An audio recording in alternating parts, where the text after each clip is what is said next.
Bonsoir, bienvenue dans Classique du Plus, salut Médoc. Yeah, Thierry. On va commencer une fois n'est pas coutume par un coup de gueule.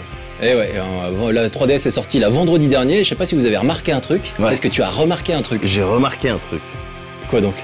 Il n'y a pas de jeu 18+. Exactement. Donc ils ont sorti Splinter Cell, qui est c'est Chaos Theory revisité, genre en moins bien. Ils ont sorti également un Ghost Recon, donc mais qui est 12+, un tactical. Et voilà quoi, pas de Resident Evil, il n'y avait pas de jeu 18+, quoi, donc hyper déçu. Moi qui pensais faire une petite classique du plus avec un shoot de relief, la CUD. Ben non, t'as quand même trouvé un moyen de parler de la 3DS. Ouais, un petit peu quand même, mais on va voir ça tout de suite avec le sommaire. On commence ce classé 18+, avec la critique flash de Homefront. On enchaîne avec celle de Dragon Age 2. Comme d'habitude, 3 minutes pas plus pour parler d'un jeu 3+. Et on termine cette émission avec la critique très attendue, la critique import de Catherine. Mais tout de suite, Les news.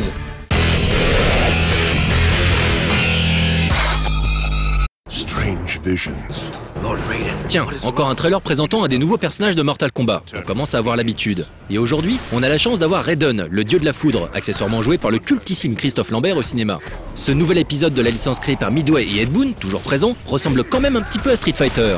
Ces boules bleues là, elles ressemblent pas à des Hadouken ? Et cette attaque où notre Pikachu humain fonce tête baissée dans l'ennemi, il l'aurait pas piqué à Honda? Ceci dit, si le jeu parvient à rehausser son gameplay au niveau des derniers volets de la série Capcom, on ne peut que se réjouir. D'autant que les finish moves ont l'air bien cool et 18+.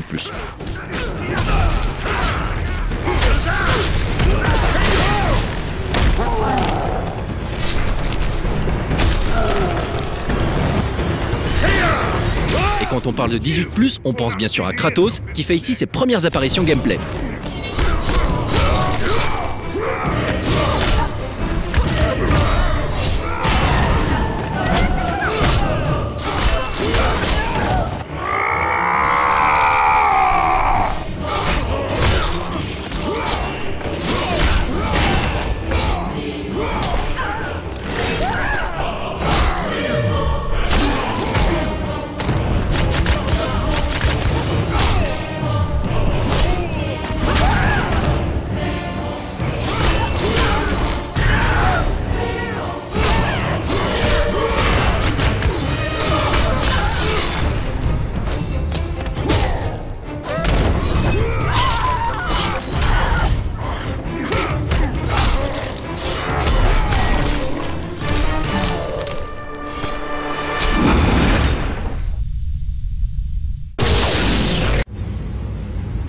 Après plus de 4 ans de silence, Prey 2 refait surface avec ce superbe trailer live et beaucoup d'infos relayées par la presse papier et en particulier le magazine suédois Game Reactor. La nouvelle production de Human Head n'aura quasiment aucun lien avec son prédécesseur et si un lien existe, il sera ténu. L'action se déroulera sur une planète peuplée uniquement d'aliens, Exodus, et vous incarnerez un chasseur de primes. Adieu donc Tommy, le héros Cherokee de Prey. Adieu également les armes aliens, l'arsenal à notre disposition sera beaucoup plus conventionnel. Exodus sera open world, vous serez donc assez libre de vos mouvements et devrez trouver vous-même vos proies et les pourchasser. L'argent que vous gagnerez vous servira à améliorer vos armes et à acquérir de nouvelles compétences. Quant au maniement de votre personnage, il s'inspirera de Mirror's Edge avec pas mal d'acrobatie et de glissade. Pas de mode multijoueur en revanche, les développeurs ont annoncé qu'ils préféraient se concentrer sur le mode solo afin d'offrir une aventure de qualité. Ces premières infos sur Prey 2 sont plus qu'alléchantes et on veut en voir plus. Une petite vidéo de gameplay ne serait pas de refus, si vous voyez ce que je veux dire. Quant à la date de sortie, mis à part 2012, pas plus de précision pour le moment. En attendant, on se fait peur avec la fin de ce teaser réalisé à la Cloverfield.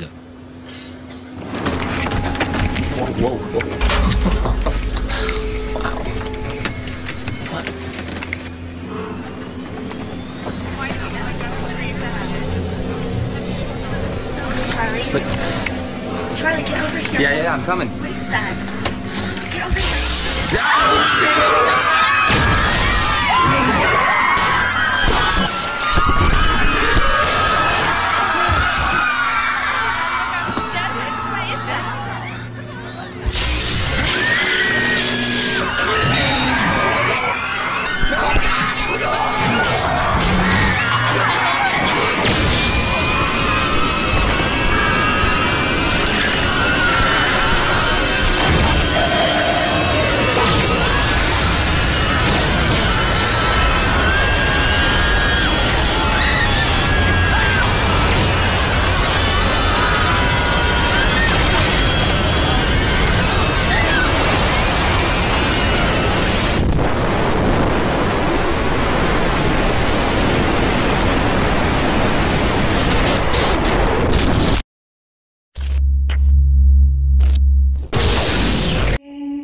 reste dans les images live avec ces quelques extraits d'un court-métrage amateur reprenant le héros de la série Dead Space, Isaac Clarke. Situé entre les deux jeux, il met en scène ce personnage en proie à des hallucinations dans un hôpital de la station La Méduse. Réalisé par des étudiants en cinéma de l'Université de Lyon 2, ce court de 6 minutes peut être aisément visualisé dans son intégralité sur Internet.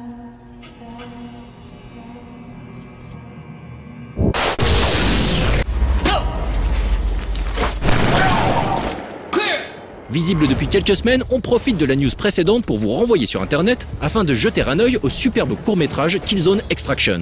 Diffusé par machinima.com, il est visible sur la plupart des sites de streaming. Impressionnant à tout point de vue, réalisation, interprétation, intégration des effets spéciaux, ce petit film d'une durée de 5 minutes est un must-see absolu, donnant une bonne idée du potentiel cinématographique de la série Guerrilla Games.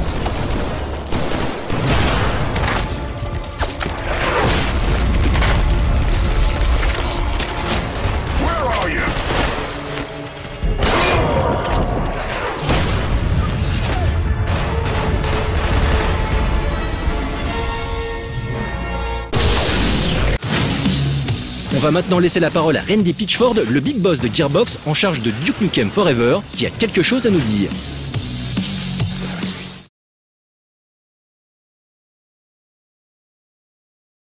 I'm Randy Pitchford, president of Gearbox Software and executive producer of Duke Nukem Forever. And here at Gearbox, we are in the final hours of Duke Nukem Forever's development. I know it's hard to believe, but it's coming. The game is coming. I mean, May, right? May! It's almost here. And the momentum and energy and focus on the team is incredible. I can't believe it, but we're almost here. I mean, nothing can stop us now. I mean, not even Duke Nukem himself can get in our way. It's the unshippable game, and we're finally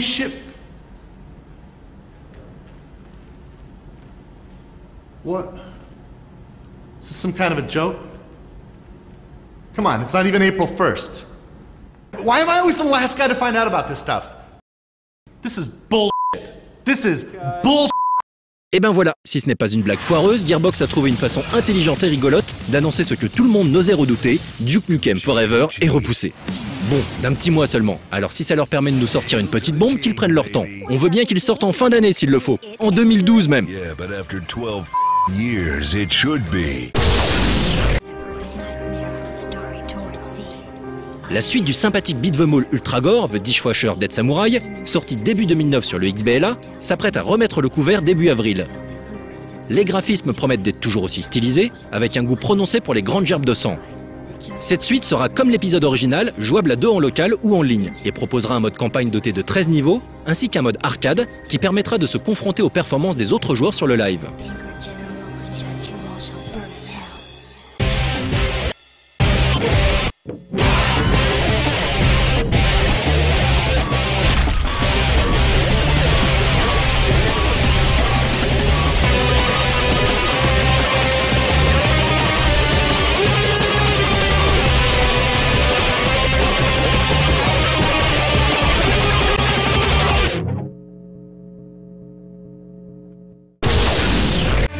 Pour fêter les 15 ans de la série Resident Evil, Capcom vient d'annoncer les conversions haute définition du 4e volet et de code Veronica X. Ils seront téléchargeables sur le PlayStation Network et le Xbox Live Arcade à partir de l'automne prochain. Histoire que l'on comprenne bien la portée de l'événement, l'éditeur s'est fendu de quelques chiffres dans son communiqué de presse. Resident Evil, c'est donc 45 millions de jeux vendus depuis 1996 et 750 millions de dollars générés au cinéma grâce à Mila Jovovich. On comprend mieux que le zombie est définitivement la cote en ce moment.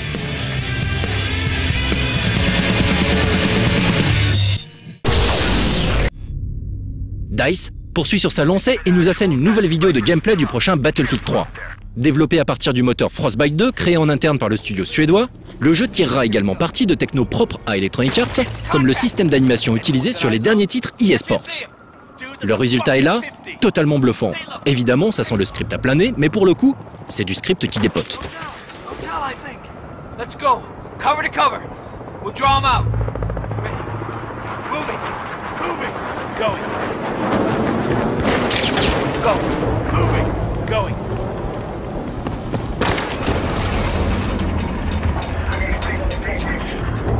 Get on the fucking deck. Get down to the edge. Stick his head out. And then we fucking shoot him. Rush it. Hug. to get into position. Don't bunch up. Keep moving.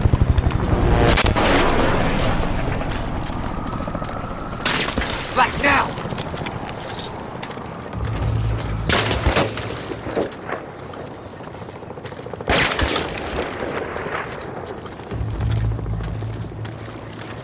There's the sniper. Okay. Across the street. 50 meters midway up. He's dug into a spider hole. I got AT. Give it to Black. Shit, cover's getting ropey. You're the best shot. I'll cover you. And you hit him. Clear your back blast. Stand by. 3, 2, 1. Suppress it!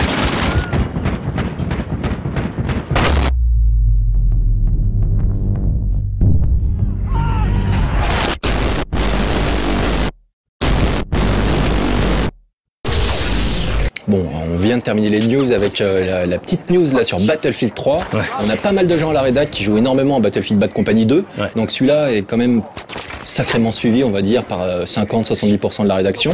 Et c'est vrai que, je sais pas ce que t'en penses de ce trailer, mais ça donne un tout petit peu envie. Ah non, mais ils t'en mettent plein la gueule, ça fait plusieurs trailers de suite. Et après, ils vont enchaîner ça régulièrement. Ouais, tout à fait. Le prochain est prévu pour le 30 mars, Ouais. un truc comme ça. Ça fait plusieurs trailers de suite qui nous en mettent juste plein la gueule. Je veux dire, d'un point de vue réalisme et tout, mais t'es dedans, c'est la guerre. J'ai envie de jouer à ce jeu. Moi, ça me fait penser un tout petit peu à la série Ghost Recon Advance Warfighter. Donc le 2, j'avais particulièrement adoré sur 360. Et c'est vrai que là, pour le coup, genre Ghost Recon, le prochain, Future Soldier, qui devait sortir en fin d'année dernière et qui a été repoussé parce qu'il y a des soucis de développement, etc.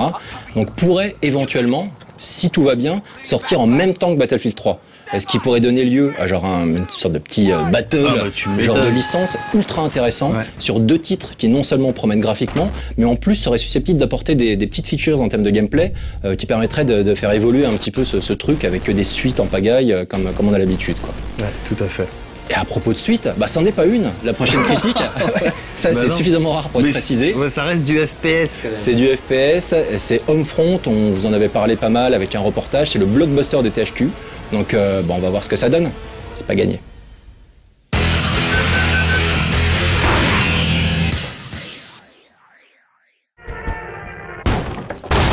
Contre le mur! J'ai l'impression d'avoir fait une connerie. En l'espace de quelques semaines, Thierry m'a refilé Petit Flirt entre amis, Dragon Age 2 et maintenant Homefront. Il commence par brider ma légendaire vigueur, puis blesse le rôliste qui est en moi et finit par m'achever avec un FPS vraiment raté. En temps normal à No Life, quand on est responsable, on évite d'exposer les rédacteurs à un taux trop élevé de déception. J'en conclus donc que ça vient de moi. J'ai fait une connerie. Homefront, c'est ce FPS dont vous subissez la campagne marketing depuis plusieurs semaines. Un FPS qui repose principalement sur un scénario un peu foufou qui nous place dans un monde gouverné par les Nord-Coréens. À l'aide d'images d'archives et d'un peu de mise en scène, on nous relate au tout début du jeu l'ascension de cette petite nation qui parvient tant bien que mal à contrôler le monde. Un scénario tout droit sorti de la tête de l'écrivain John Milius, à qui l'on doit Apocalypse Now. Mais normalement, si vous avez suivi cette campagne de pub moyennement discrète, vous le saviez déjà. Un background fort donc, qui place toute la puissante Amérique du Nord dans une position délicate. Une situation à laquelle on a rarement l'occasion d'assister dans les FPS sortis récemment. Vous incarnez ici un ancien pilote qui ne partage pas vraiment les mêmes valeurs que les occupants nord-coréens. C'est d'ailleurs la raison pour laquelle on vous embarque, afin de vous remettre les idées en place dans le cadre d'un camp de travail quelconque. Mais c'est sans compter sur la résistance qui ne tarde pas à venir vous récupérer, et ce, de manière plutôt musclée. Et c'est à ce moment précis que l'aventure commence, tout comme la déception d'ailleurs. Homefront est un FPS de base qui ne possède pas vraiment d'originalité. On avance, on tire et on participe aux événements complètement scriptés que le jeu nous propose. À la limite, ça ne change pas vraiment de ce à quoi on nous a habitués ces dernières années avec les Call of et autres Medal of Honor. Simplement ici, c'est très mal fait. À commencer par l'IA des ennemis qui n'est tout simplement pas au point. Les Nord-Coréens viennent se jeter littéralement devant vous comme des Vietcong devant Rambo, mais possèdent toutefois une précision hallucinante qui leur permet de vous toucher à tous les coups pour peu qu'un centimètre carré de votre corps soit à découvert. Aussi, vos compagnons d'armes ne servent à rien et vous bloquent même parfois dans vos mouvements. L'arsenal à votre disposition est quant à lui plutôt classique, avec une petite mention toutefois pour le véhicule au missile guidé en début de partie. Mais le gros hit de cette production, qui se positionne comme un blockbuster, se situe principalement au niveau de la réalisation. C'est vilain et à des kilomètres de ce qui se fait en matière de FPS en 2011. Techniquement, Homefront a le niveau d'un jeu téléchargeable à 1200 points Microsoft. Tout est vraiment cheap, des explosions au Cara Design en passant par les impacts de balles et les traces de sang. C'est dommage, les paniers d'intensité que le jeu tente de créer, notamment à travers des scènes fortes comme celle du début ou comme l'épisode du charnier, tombent à l'eau dès lors qu'on est manette en main. Bref, ça ne fonctionne pas. Reste le multi qui pourrait divertir son jeune grâce à ses idées qui, bien que déjà vues 1000 fois autre part, restent tout de même efficaces. Bref, la punition que Thierry semble m'avoir infligée avec Homefront est dure et moyennement justifiée. Mais il en sort tout de même quelque chose de positif. J'ai pu vous prévenir. N'y pense pas, d'accord? Ferme les yeux.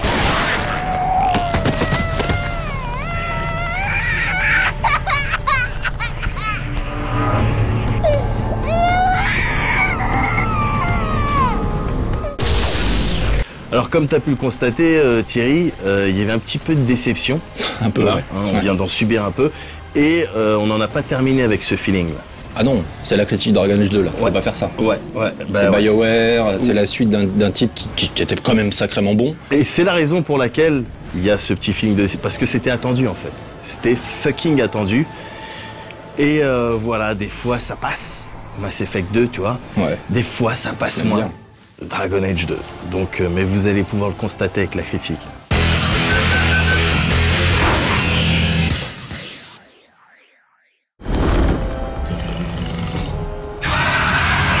On a pu lire ces dernières semaines tout et son contraire concernant Dragon Age 2, la suite super attendue de l'épisode Origins. On a effectivement beaucoup de mal à expliquer l'écart hallucinant qui existe entre l'avis des différents testeurs professionnels et celui de la jeunesse gameuse. Certains prétendent que les journalistes ont été payés par BioWare, d'autres disent que les jeunes n'ont pas de goût. Ce qui est sûr, c'est que ce Dragon Age suscite beaucoup de réactions, parfois extrêmes, qu'il est finalement assez facile d'expliquer. Le rôliste est mauvais, le rôliste est passionné, dur sur l'homme et prompt à la critique. Le rôliste n'oublie pas. Dragon Age Origins avait effectivement fait naître en nous l'espoir de ressentir à nouveau ces feelings qu'ont pu nous procurer les Baldur's Gate et autres Planescape à l'époque. Sans s'imposer comme la référence ultime, le jeu arrivait toutefois à s'en sortir de manière pas trop dégueulasse, avec son background cohérent, son game system plutôt bien réfléchi et sa petite touche BioWare. Il était donc normal que pour un deuxième épisode, le joueur ait le droit à tout ça, mais en mieux. Sinon ça n'a pas de sens. Et c'est peut-être là que se situe cette divergence que l'on a du mal à comprendre entre les joueurs et les journalistes. Dragon Age 2 s'en sort moins bien que son prédécesseur d'une manière générale et sur certains points en particulier, mais reste toutefois un bon jeu. On peut facilement faire un parallèle entre l'orientation prise dans ce second volet et la série des Mass Effect qui a sensiblement subi le même sort. Une simplification des éléments RPG ainsi qu'un côté action beaucoup plus prononcé. Si la recette a relativement bien fonctionné concernant Mass Effect 2, il n'en va pas vraiment de même pour ce Dragon Age.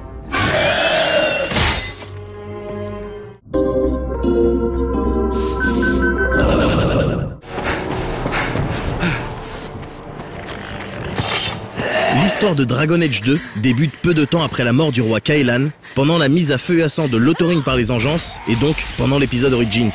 Alors que vous et votre famille tentez de fuir les massacres, avec plus ou moins de réussite, vous croisez la route de Flemeth. Vous vous souvenez? La mère de Morrigan. En échange d'une promesse, cette dernière vous aidera à atteindre Kirkwall, une des dernières villes à ne pas être vraiment touchée par l'enclin, c'est-à-dire l'attaque des Engeances contre le monde de la surface. Là-bas, vous gravirez les échelons à coups de petits jobs afin de réhabiliter votre nom et devenir à terme un héros. On retrouve ici un contexte plutôt sombre et travaillé, dans lequel les elfes sont toujours aussi mal appréciés, les exilés de Ferelden plutôt mal vus, on n'a pas besoin de réfugiés qui sont assis ici comme un tas de fumier.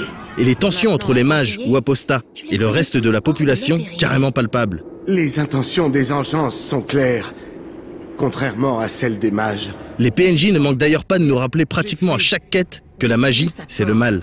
La magie du sang est l'œuvre du démon. Un bon background donc, susceptible de donner naissance à quelque chose d'épique. Et pourtant, quelques petits points viennent ternir le tableau de la dimension narrative, à commencer par la manière de raconter cette histoire. Vos exploits sont en effet relatés par un membre de votre groupe, ce qui donne l'impression que plus rien n'est à faire, que les événements se sont déjà déroulés. Un feeling un peu bête dans la mesure où, dans la pratique, vous êtes à peu près libre de faire ce que vous voulez, mais qui pourrait empêcher certains joueurs de s'immerger totalement dans ce qu'on essaye de nous raconter. Vous ne craignez pas que j'invente des histoires? Le deuxième problème se situe une fois de plus au niveau des doublages. Si l'on sent que des efforts ont été entrepris de ce côté-là, l'ensemble reste tout de même carrément insuffisant, notamment concernant Hawke. C'est d'autant plus dommage qu'il est rare qu'un personnage principal parle. S'il vous avait enseigné la magie du sang, vous pourriez le remettre sur pied en un rien de temps. Enfin, certains joueurs pourront être déstabilisés par cette ellipse de 1 an qui intervient lors des premiers jours à Kirkwall et qui donne le sentiment de ne pas avoir suivi l'évolution de son personnage de A à Z. Bref, des petits points qui ne vont pas forcément dans le sens de l'immersion, mais qui restent assez minimes, le jeu proposant des histoires plutôt intéressantes et des compagnons originaux, à l'image de Varric, le nain sans barbe mais à la langue bien pendue. Il est étonnant que Ser Trask n'ait pas mentionné que Ser Hawk, chevalier-lieutenant de l'ordre de Ferelden, était ici sur invitation personnelle du chevalier-capitaine. Ou encore Fenris, l'elfe émo torturé rempli de tatouages au lyrium. Enfin, sauf Aveline, je veux dire, ses répliques et surtout ce chara-design. Mais même moi, Médoc, je taperais pas dedans.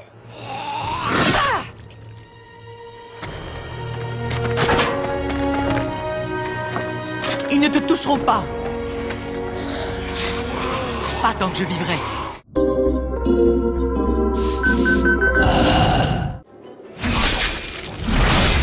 On nous avait prévenu, Dragon Age 2 est définitivement plus orienté action et se débarrasse de quelques éléments RPG présents dans le premier. On commence donc par constater que les classes ne sont plus qu'au nombre de 3, mages, voleurs et guerriers, et que la seule race disponible est celle des humains. Dommage, on aurait aimé retrouver ce principe de background associé à la classe et à la race qui déterminait pas mal de choses dans l'épisode Origins. Côté combat, on se retrouve effectivement avec un système à la portée de tous, puisqu'ici, il s'agit principalement de marteler le même bouton afin d'enchaîner les combos et de balancer quelques attaques spéciales ou autres compétences grâce au système de raccourci en bas à droite de l'écran.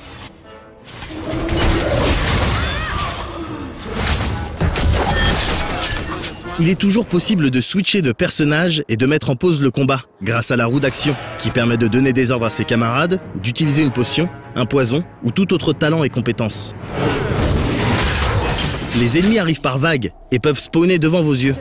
Un principe qui ne dérange pas trop lorsqu'il s'agit d'abominations par exemple, mais qui pose un problème de cohérence et d'immersion lorsque l'on combat des humains. Même si visuellement les affrontements en jettent, avec du sang et des explosions dans tous les sens, on a tout de même un peu de mal à distinguer ce que l'on frappe ou bien les différentes altérations qui touchent les combattants. Mais ce n'est pas un problème dans la mesure où le temps qu'on se pose toutes ces questions, le combat est déjà terminé. C'est d'ailleurs une des raisons qui nous pousse à ne pas forcément rentrer dans la configuration de l'IA de nos personnages, similaire au premier épisode, puisque ces derniers se débrouillent plutôt bien à la base. Les gains de niveau, quant à eux, vous permettent de distribuer des points dans vos stats principales, comme la force ou la magie, et de choisir une nouvelle compétence, active ou passive. Ces dernières se divisent en plusieurs domaines, dont certains pourront être débloqués grâce à des points de spécialisation. Tout ce qui relève de l'inventaire a également été simplifié. Seul le personnage principal peut s'équiper entièrement. Vos compagnons auront simplement la possibilité de changer d'armes et d'accessoires. Des runes peuvent toutefois être associées à vos différents équipements afin de bénéficier de bonus particuliers. Il existe enfin un système de craft qui vous permet de fabriquer runes, poisons et autres potions. Pour ce faire, il vous faut tout d'abord trouver la recette ou le patron, puis disposer des ressources nécessaires. On trouve justement ces ressources un peu partout dans les niveaux, et lorsque l'on en débusque une, elle devient alors permanente, comme un gisement que l'on aurait découvert. Pour connaître ses prochains objectifs et s'y retrouver dans cette aventure qui part parfois dans tous les sens, on peut consulter son journal de quête, qui pour le coup, remplit parfaitement son rôle. On y trouve en effet toutes nos tâches, le tout séparé en plusieurs catégories. Avec tous ces éléments, Dragon Age 2 aurait pu s'en sortir haut la main. Mais on remarque très vite les aspects qui n'ont pas bénéficié d'autant de soin que le reste, à commencer par le layout des maps. Concrètement, on retrouve exactement les mêmes terrains pour plusieurs quêtes qui géographiquement n'avaient rien à voir. Un principe que les jeunes ayant passé du temps sur le premier Mass Effect connaissent bien. Les donjons se ressemblent effectivement tous et les développeurs tentent maladroitement de créer l'illusion en nous donnant parfois accès à des salles ou à des passages différents. C'est juste nul et surtout honteux lorsque l'on connaît les capacités de stockage du Blu-ray ou du DVD double couche. Dans le genre immersif, on ne peut pas faire pire. On aurait également aimé pouvoir visiter plus de villes aux ambiances différentes, même si Kirkwall possède de grands quartiers.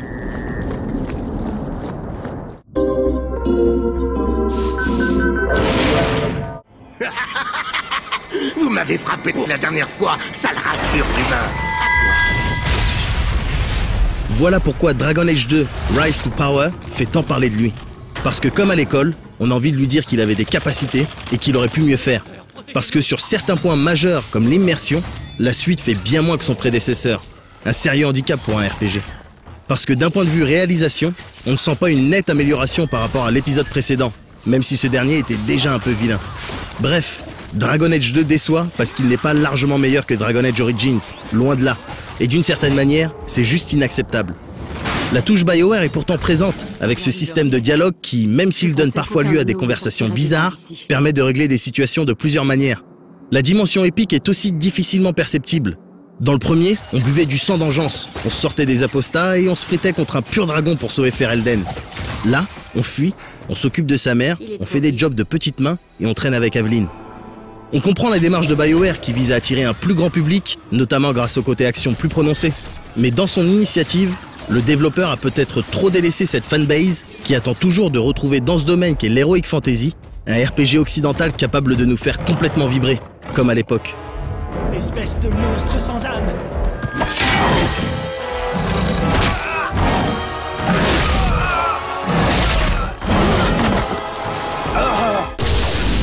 Voilà, donc super mitigé, un petit peu déçu, principalement parce que voilà, ils auraient dû faire mieux que le premier et que le fait que ça soit un bon jeu, mais que ça soit moins bien que l'épisode Origins, comme je le dis dans la critique, c'est pas acceptable.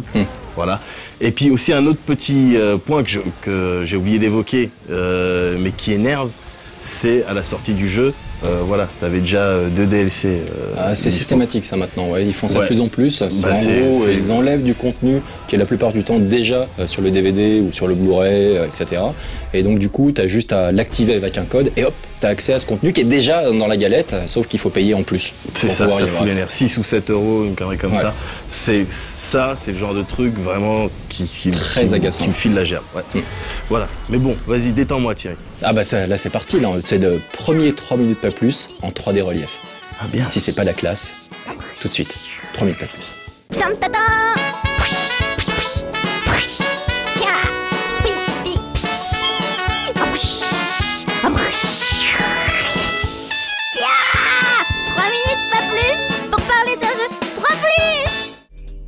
Au lancement de la 3DS le 25 mars dernier, 2 jeux Nintendo étaient disponibles, Pilot Wings Resort et Nintendogs plus Cats. En gros, un titre pour gamers, du moins on l'espère, et un jeu pour le grand public. Pour ce 3 minutes pas plus, on a donc décidé de parler du plus zen des 3 plus disponibles au lancement de la nouvelle portable Nintendo, Nintendogs plus Cats. Quoi de plus rassurant qu'une petite boule de poil à chouchouter? Et histoire de marquer le coup, voici quelques images du jeu en 3D relief. Le jeu, comme l'immense majorité du line-up des titres disponibles au lancement de la machine, est un remake de la version précédente, une version 1.5 avec la 3D relief, les chats, les balades virtuelles au podomètre, l'intégration de la réalité augmentée et les fonctions Street Pass en plus. Un jeu démo technologique donc, sans objectif précis sinon celui de faire ami-ami avec un chiot virtuel.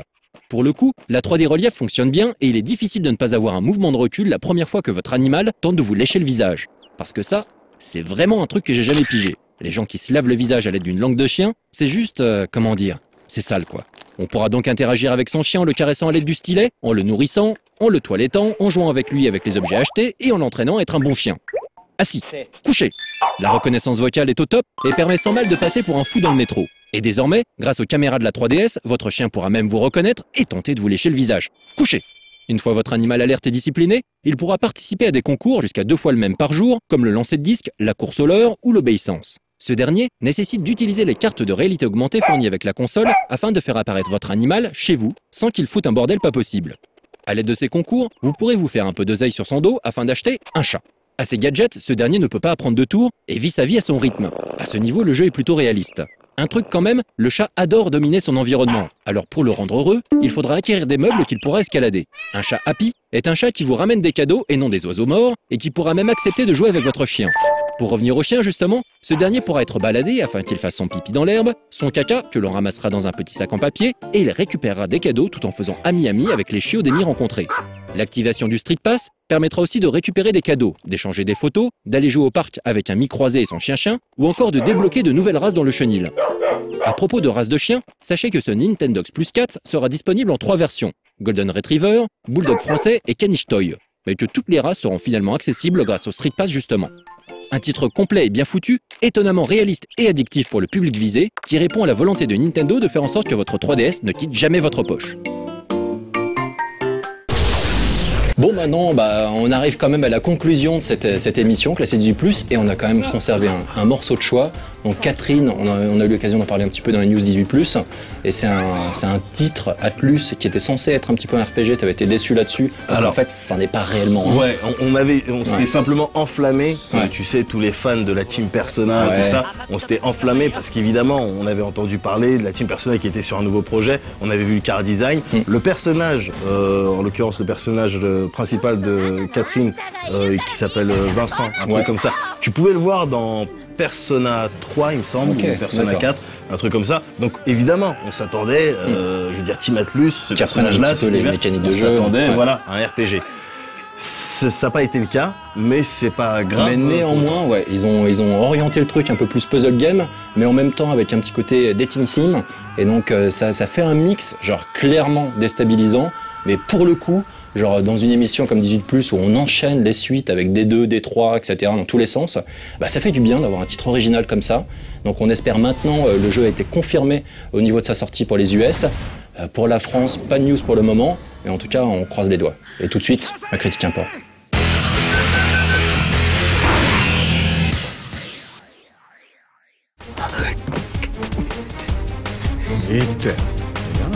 Depuis la diffusion de son premier trailer, Atlus a communiqué sur Catherine en se focalisant sur des vidéos aguicheuses et les visuels sexy du personnage qui donne son nom au jeu. Peu d'indices sur son gameplay n'avaient été divulgués, aux grandes dames des joueurs dont la curiosité et la libido avaient été soigneusement titillées.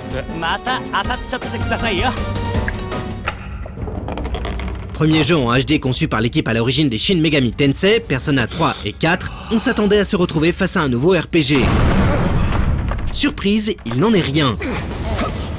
Comme nous le faisait pressentir la démo sortie fin janvier sur le PSN et le Xbox Live japonais, le jeu se révèle être un puzzle game.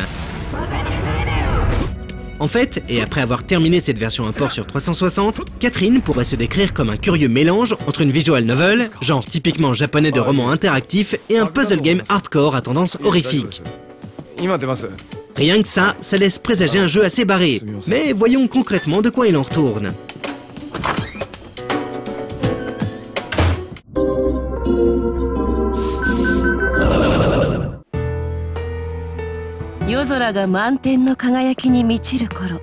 Bienvenue dans le Golden Theater. C'est par ces termes que Midnight Venus, une étrange présentatrice à l'afro impressionnante, accueille le joueur pour le convier à suivre les aventures de Vincent Brooks. Ou plutôt, ses mésaventures. Car on ne peut pas dire que le pauvre gars ait une vie trépidante. Jeune salariman de 32 ans, bossant dans une boîte informatique, ses journées se résument à travailler d'arrache-pied au bureau et à passer ses soirées à picoler avec ses potes Johnny, Orlando et Toby dans le bar Stray Ship, le mouton sauvage. Alors forcément, quand sa copine Catherine McBride, dont le prénom s'écrit avec un K, qu'il fréquente depuis plusieurs années, lui annonce qu'elle a besoin de stabilité, les verrait bien se marier et fonder une famille, ça lui file un petit coup de stress. La situation se complique encore lorsqu'il fait la rencontre après une soirée arrosée de Catherine, avec un C cette fois, une petite blonde délurée de 22 ans qui va tout faire pour l'attirer à elle et y parvenir.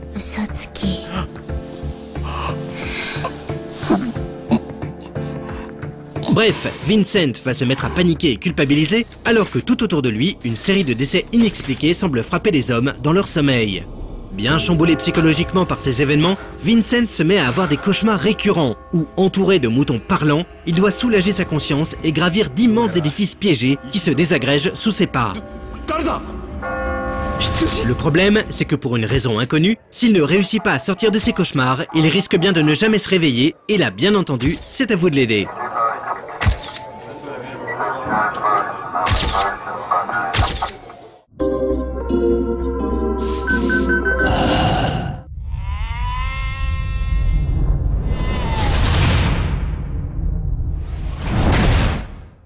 Au début du jeu, le joueur n'a accès qu'au mode Histoire, les autres modes nécessitant d'être progressivement débloqués en cours de partie. Suivant une période se déroulant sur un peu plus d'une semaine, le mode Histoire alterne entre deux phases de gameplay. Les journées, qui consistent en des séquences animées 2D ou 3D, et des discussions interactives au bar. Les nuits, où se déroule la partie puzzle game pendant les cauchemars de Vincent.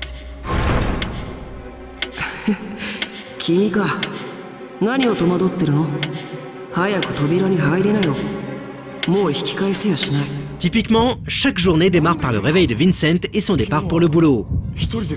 Puis, en dehors d'événements nécessaires à l'avancement du scénario, le joueur n'obtient le contrôle de Vincent qu'au moment des soirées au bar. Il pourra alors discuter avec Johnny, Orlando et Toby, Erika la serveuse ou encore des clients du bar.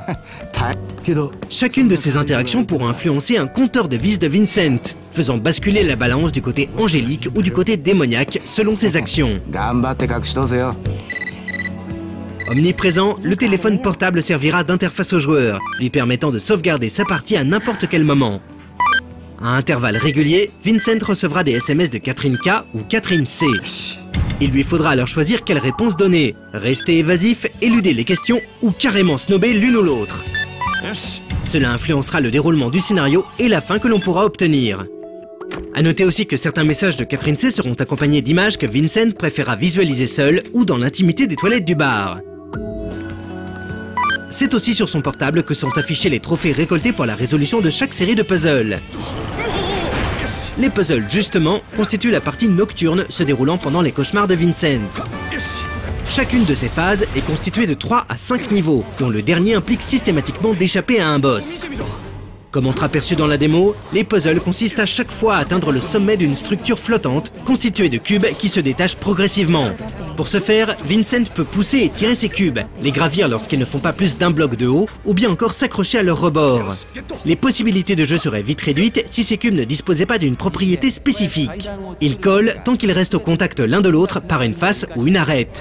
Cette physique particulière, qui nécessitera un petit temps d'adaptation, permet donc de créer des ponts et des escaliers sur du vide tant que d'autres blocs restent à proximité. Si cette liaison est rompue, c'est l'ensemble qui s'écroule. Une vue schématique de la tour à gauche de l'écran permet à tout moment de se repérer par rapport au sommet et à l'état de délabrement de la base. Vous suivez toujours, ça paraît simple?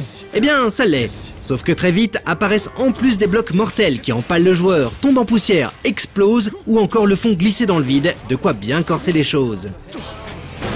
Il faudra donc réfléchir vite et bien si l'on veut s'en sortir vivant et atteindre le niveau suivant dans le temps imparti. Une prouesse soulignée par l'obtention d'un trophée d'or ou d'argent. Entre chaque niveau, il est heureusement possible de sauvegarder, de visualiser les conseils pratiques des moutons ou encore d'acheter des continues ou des items en échange des pièces récoltées dans les niveaux. Cubes supplémentaires, boissons permettant de grimper d'une hauteur de 2 blocs ou livres foudroyant les moutons concurrents, tous les coups sont permis. Et la cloche qui signale la proximité de la fin du niveau fera plus souvent penser au glas qu'à une joyeuse cérémonie. C'est aussi à ces moments-là que Vincent devra entrer dans un mystérieux confessionnal et répondre à des questions ésotériques du genre « Le mariage est-il le début ou la fin de la vie ?» ou « As-tu déjà été adultérin ?» Les réponses seront comparées en ligne avec celles des autres joueurs et là encore, certains choix influeront sur la conclusion de l'histoire. Chaque cauchemar se terminera par une course contre la montre où notre malheureux héros est poursuivi par un boss géant, manifestation de ses angoisses et traumatismes refoulés. Marié diabolique, bébé flippant ou fantasme sexuel ressemblant plus à un Picasso qui aurait mal tourné qu'à une créature sexy, ces boss constitueront les passages les plus stressants et frustrants du jeu. Frustrant car chacun dispose d'attaques spéciales, inversant les commandes ou faisant perdre l'équilibre, et qu'ils n'hésiteront pas à écraser le joueur qui perd trop de temps à réfléchir. Vous l'avez peut-être lu sur le net et nous le confirmons ici, oui, cette partie puzzle est dure. Et ce, surtout à partir du 5e jour, car elle nécessitera régulièrement de trouver le truc dans l'agencement des cubes, si l'on veut poursuivre l'aventure. Le joueur habitué à l'action pure et dure qui voudrait essayer Catherine sera donc avisé d'y jouer en easy, mode au puzzle simplifié permettant aussi d'annuler ses dernières actions avant de goûter au challenge des modes normal et hard. De retour au bar, il pourra également s'entraîner à la logique du jeu sur la borne d'arcade Rapunzel, proposant une approche plus rétro des puzzles rencontrés. Voilà pour le mode histoire, dont nous ne spoilerons pas les rebondissements par crainte de la malédiction évoquée par les moutons d'Atlus sur son site web. Un mode appelé Babel sera débloqué après l'obtention d'au moins un trophée d'or dans les puzzles du mode histoire en difficulté normale. Dans ce mode, jouable seul ou à deux, il s'agira pour le joueur de gravir une fois encore le plus grand nombre de cubes possible, mais cette fois avec une difficulté qui augmente à chaque étage. À deux, le premier joueur incarnera Vincent et le deuxième Catherine. Il leur faudra coopérer pour tenter de survivre et rester ensemble à l'écran, sachant qu'il est impossible de se retrouver simultanément sur le même cube. Des niveaux additionnels, encore plus compliqués, sont aussi débloquables, mais nécessiteront cette fois 3, 5 voire 9 trophées d'or dans le mode histoire. Enfin, n'oublions pas d'évoquer le mode Colosseum, accessible après avoir fini le jeu et qui permet de revisiter tous les niveaux du mode histoire, mais à deux cette fois-ci.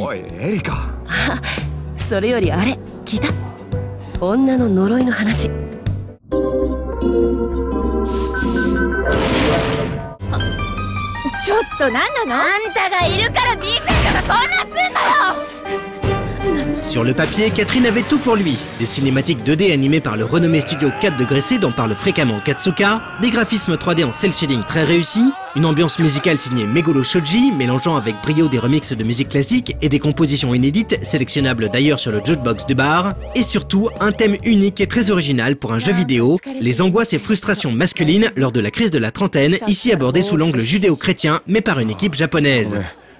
Seulement voilà, à force d'avoir un peu trop communiqué sur ces séquences suggestives, Atlus semble avoir induit en erreur les acheteurs japonais. Ils s'attendaient peut-être plus à trouver en Catherine une visual novel légèrement érotique plutôt qu'un puzzle game à la difficulté élevée. Pour info, le jeu n'est que Cello C, soit déconseillé aux moins de 15 ans.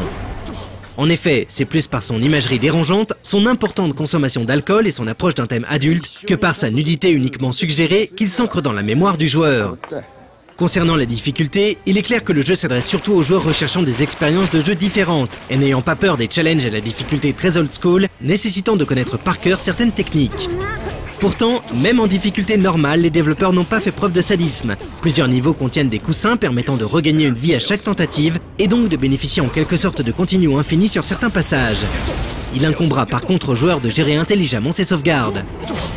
Seul véritable défaut constaté, une caméra parfois capricieuse lorsque l'écran est très chargé en bloc, une maniabilité à la première personne nécessitant un petit temps d'adaptation et l'absence d'un deuxième joueur contrôlé par l'ordinateur, un peu décevant pour les modes bonus.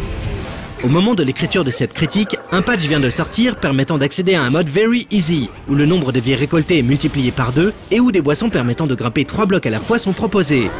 Il reste toutefois possible de jouer au jeu dans sa difficulté d'origine. En conclusion, Catherine est bel et bien un jeu de niche qui n'intéressera qu'une certaine catégorie de joueurs et dont les possibilités d'une sortie européenne restent encore vagues. Le jeu venant d'être annoncé pour une sortie américaine redoublée pour cet été, on conseillera aux joueurs curieux d'attendre cette sortie pour s'y essayer, à moins d'avoir une bonne connaissance du japonais ou avoir accès à des traductions, le jeu étant particulièrement bavard. La version PS3, multizone et aux cinématiques mieux compressées que son homologue 360, mais en contrepartie d'une installation obligatoire des fichiers de gameplay, sera forcément plus facile d'accès pour le public européen. Pas sûr toutefois que le doublage japonais d'origine sera conservé. Ce jeu différent, annoncé au prix fort, trouvera-t-il pour autant son public sur le sol américain? Rien n'est moins sûr, mais nous suivrons sa sortie avec intérêt.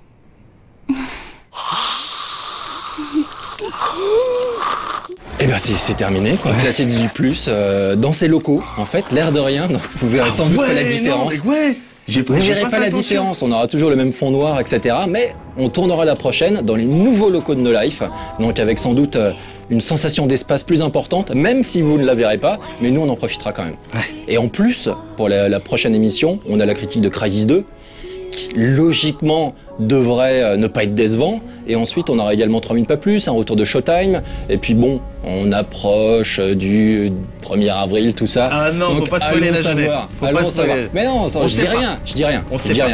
Il y aura peut-être, genre, je sais pas, des petits trucs, quoi. Allez, à la prochaine. Ciao, ciao.